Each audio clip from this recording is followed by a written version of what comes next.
I have a message. I have a message. Past few messages have been on context. Well, today is on context, but it's cultural context. And we'll talk about that. Yahweh, open our eyes that we might see wonders from your word. Now, our faith depends on the Bible. Yes, this is so. It tells us about God, who he is, and all the great things about him. It tells us about the world that we live in, that he created it. And it tells us about the world to come.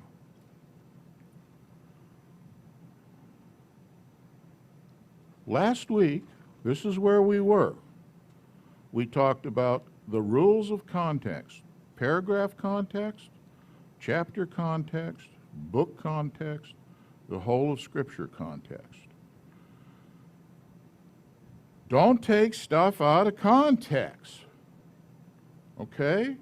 A lot of stuff that you've been taught ain't, because it's out of context. It's just, that's the way it is. Now, there is a problem we have with reading our Bible, and it's the context of culture. The Bible authors, those people that penned the text. Oh, do you know why Yahweh himself did not write the Bible? Because we would be worshiping the Bible for the fact that he wrote it. Never even touching it. Matter of fact, traditions would probably have us encase it in glass or something like that. So he used the method of having people write it, humans. They were all in a Hebraic world.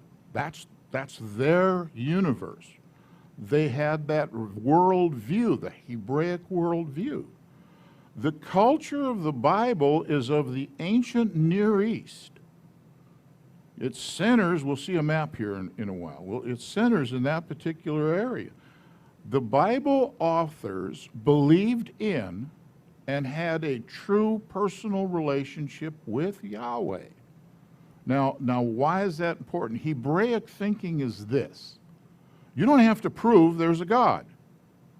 It's accepted. The Greeks have to prove there's a God.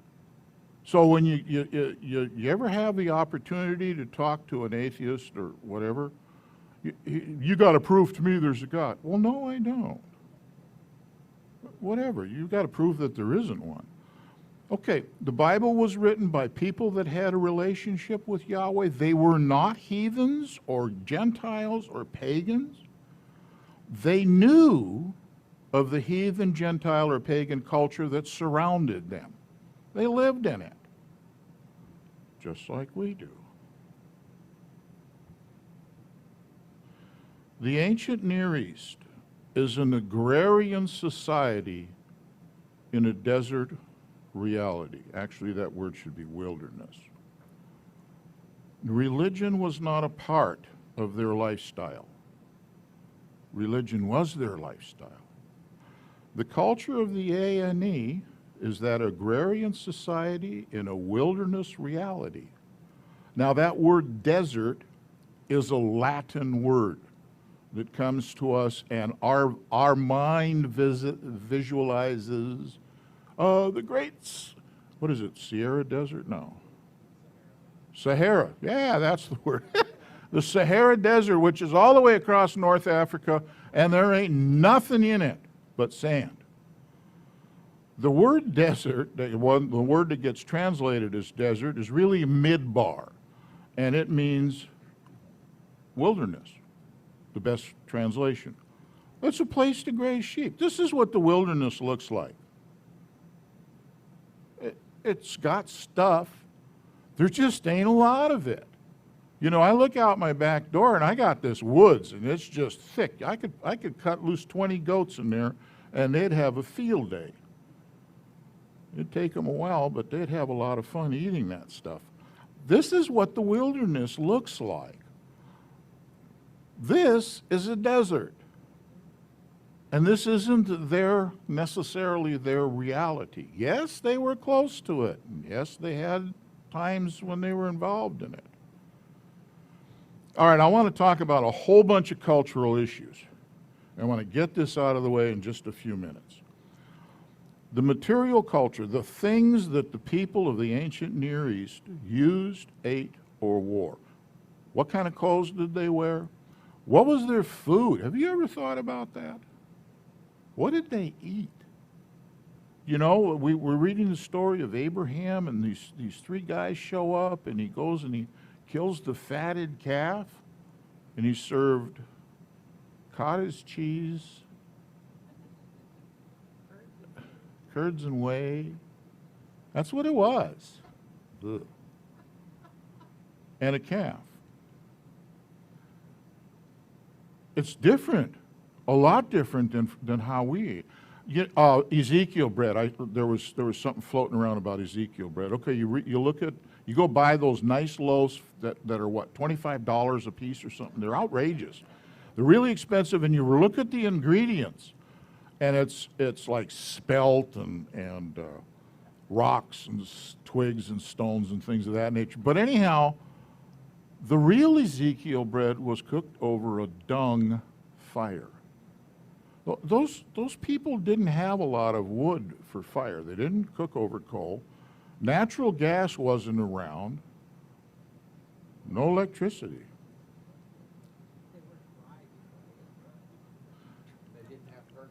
And they didn't have perfumes. Okay, so transportation. Everyone thinks of these camel trains trudging across miles and miles and miles of desert, because that's what we see in the movies. Nope. 2 years to go from here to there. It took the wise men 2 years to get to Israel to, no. Camel trains were like 2 weeks. I'm going to show some maps here shortly. We'll see how that, months, years, no. This is the area that we're dealing with. Now the colors are a little, they got the green in there, and I think that's not accurate. Egypt, we got Canaan, we got the Hittites living up there, and the Canaanites and the Perizzites and all these other, Babylon, Persia. Now these nations were sizable from time to time, but here's the reality. That green is called the Fertile Crescent. That was the breadbasket of the universe of that time and place in history. They traveled along those areas. There were towns and villages and cities and everything that the camel trains might go from way over the Persian Gulf area all the way into Egypt and the other way, and they had spices and stuff from way over yonder, and they had silks and things from the Far East. You know, that stuff really moved around. Now, Margaret and I were talking on the way here. You see where it says Saudi Arabia? Well, you get down in there, that piece of land kind of drops down, and there's a point of land down there, and that's where supposedly Sinai was, Mount Sinai. And the Israelites camped in the wilderness of that Sinai area, that big area. Do you notice that it's not green? It was desert. It was wilderness, but it wasn't green, and it wasn't the breadbasket. Now you think about those people living in that environment. 3 million maybe 5 million is the highest estimate I've ever heard. 3 to 5 million people living there whose God provided water and food every day. Now that's the way those people in that culture see it. Their God provides all those good things and keeps those people alive. Whereas these guys got to go to festivals all the time, and they're not even sure that they're going to have crops this year because their God might be angry or something with them. Those people are looking at this giant mass of people, the people of Israel, and saying, my goodness, their God is powerful. Remember, religion is their whole life. Their God provides for them everything. You know, that's billions of gallons of water every week or something like that. Okay, moving on. Social situations. There are customs involving birth and death. There are marriage customs that we do not understand in our day. Those customs, that culture is in our scriptures. The Torah is a marriage covenant. Well, the other thing we don't understand, I'm going to get to that. Let's get to it right now. Legal transaction. We, in this day, have no concept of covenants as they did. We don't know what it means in their environment, in their culture. There were the kinds of covenants we might call contracts. They're not even close. These were life or death. If you failed to meet the agreement or failed to meet the parts of the covenant, you were dead. They could do those kinds of things. Very, very serious. So when Yahweh makes a covenant with his people Israel, it's no joke. It's not lightweight, and you can't get out of it. Slavery. Now, I just threw this in here because I need you to know slaves were free people. They were like indentured servants, sort of a thing.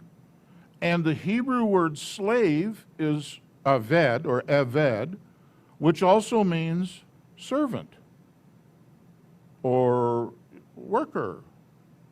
So in the New Testament, in the King James, when Paul says, I am a slave to Christ, he says he's an eved, which means he is a servant, which is pretty serious. It's not, you know, he just can't do whatever he wants.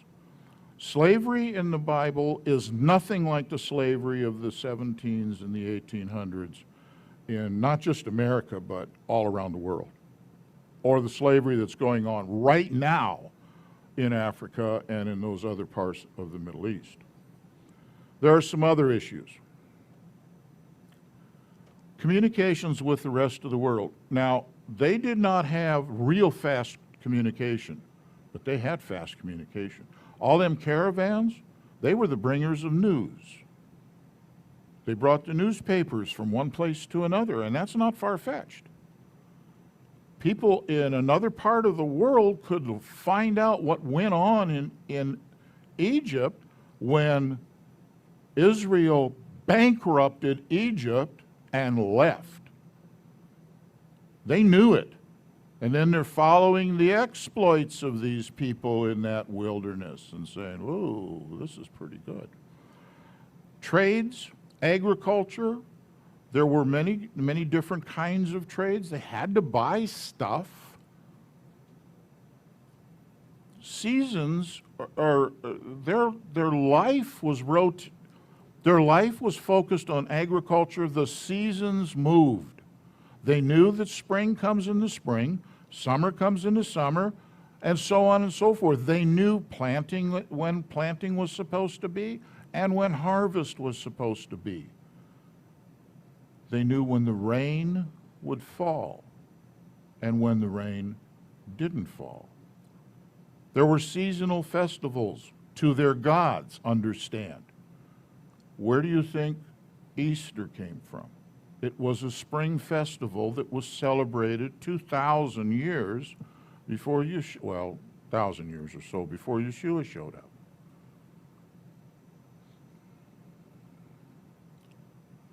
Craftsmen and guilds, they were dedicated to the gods. One of the things that they did was make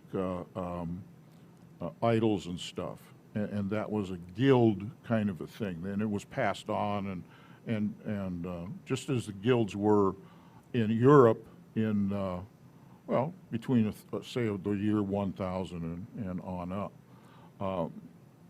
they were pretty serious, but they were for their gods. Okay. Other areas of the Fertile Crescent, it rained during certain times of the year. Planting and harvest only occurred during certain times of the year controlled by the rain. Now here's something that you need to understand. praying for rain when it isn't supposed to rain is actually using the name of Yahweh in vain. Think about it. In dead of summer, it doesn't rain. Just because it's inconvenient and you want rain and you have the priest come up and pray for rain, that was using the bat god's name in vain. So they only would pray for, if it's spring, they're supposed to have rain in the spring. Yeah, you plant you're supposed to have rain. That's what it was all about. Now it doesn't rain. And we find that there's times in the scriptures where there is and is not rain. So you could tell what time of the year that was. It wasn't when it wasn't supposed to rain. All right, I want to give you some for instances. This is an example of cultural context from the Old Testament, all right? The story of Jonah is filled with cultural issues that we miss. Yahweh commands this guy Jonah to go to this place, Nineveh. Jonah said, nah, I don't want to go. So, real smart, he runs away. He jumps on a ship, and he's going to go to a place called Tarshish. And it's in the Mediterranean area. The Mediterranean's a big sea. It's pretty rough.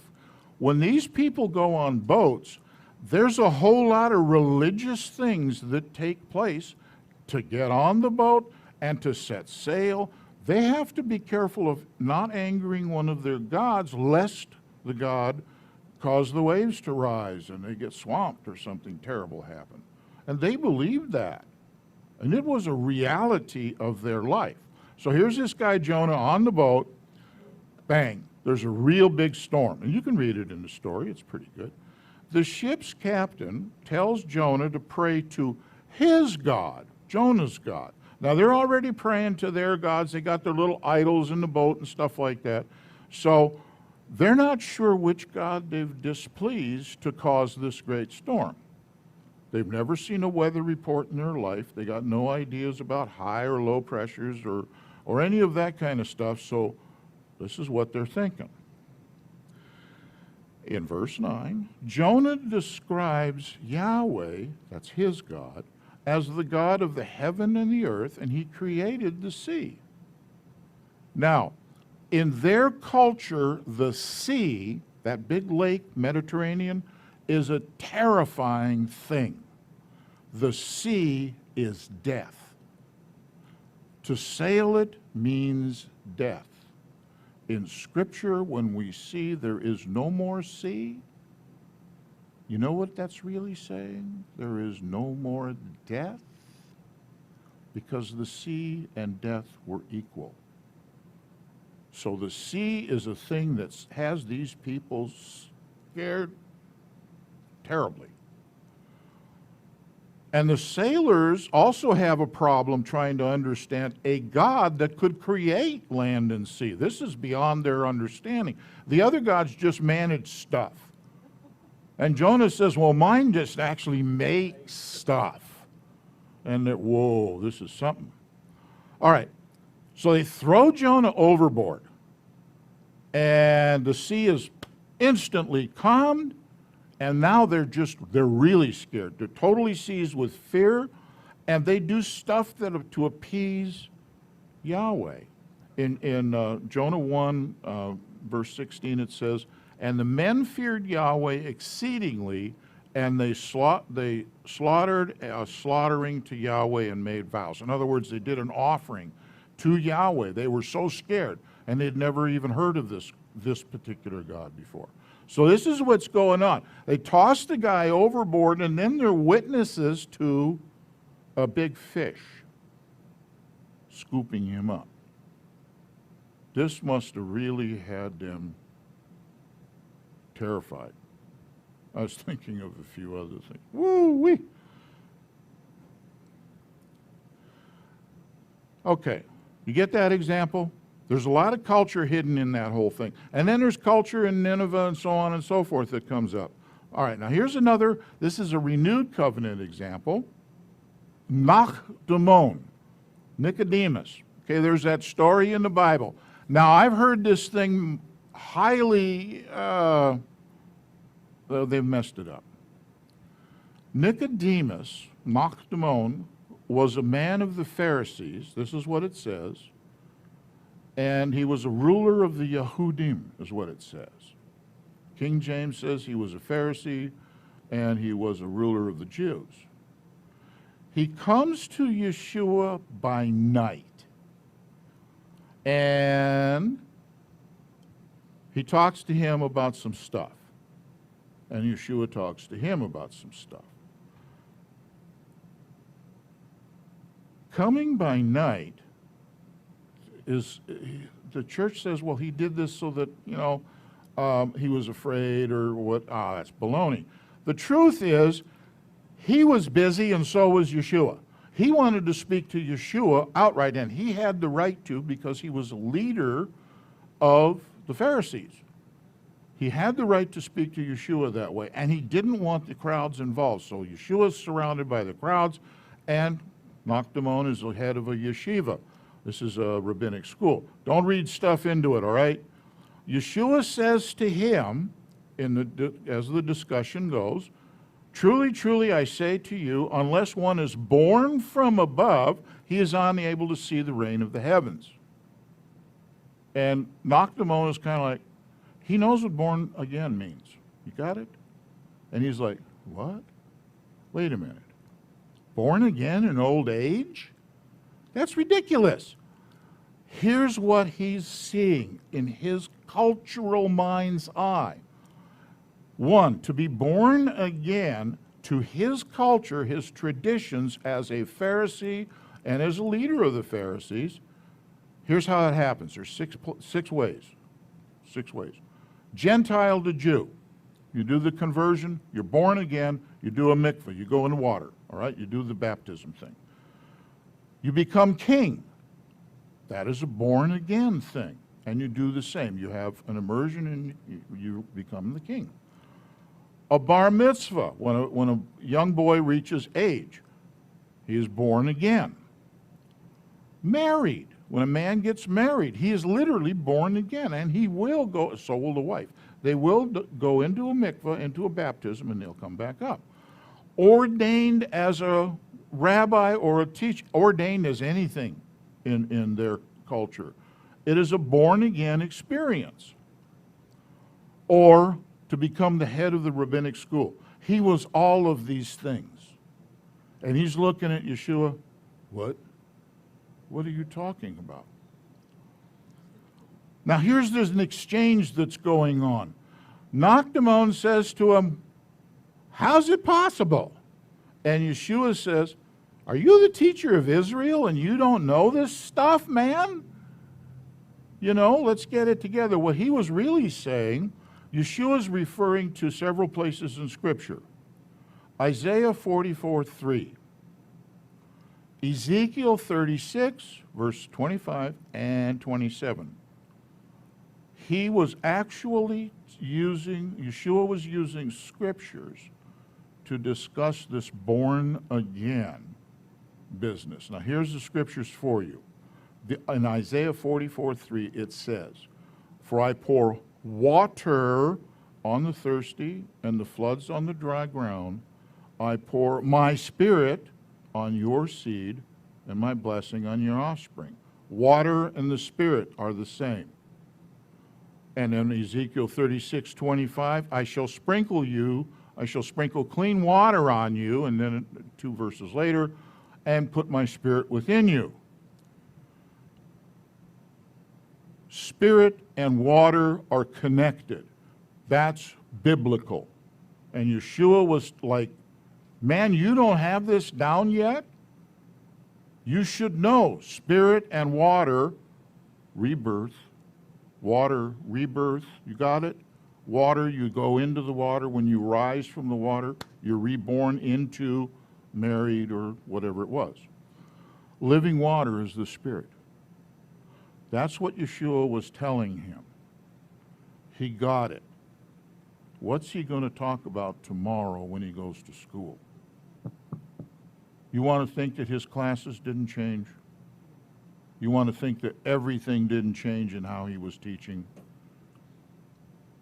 And it just so happens that there's several hundred more examples. The context of the whole of Scripture is Yahweh's word to his people, Israel. If you are Israel, then the Scriptures are for you. Yes. If you're not Israel, then it is a simple matter to become Israel. It's not hidden. It's not secret. Shalom, y'all. Hallelujah. Wait till next week, huh?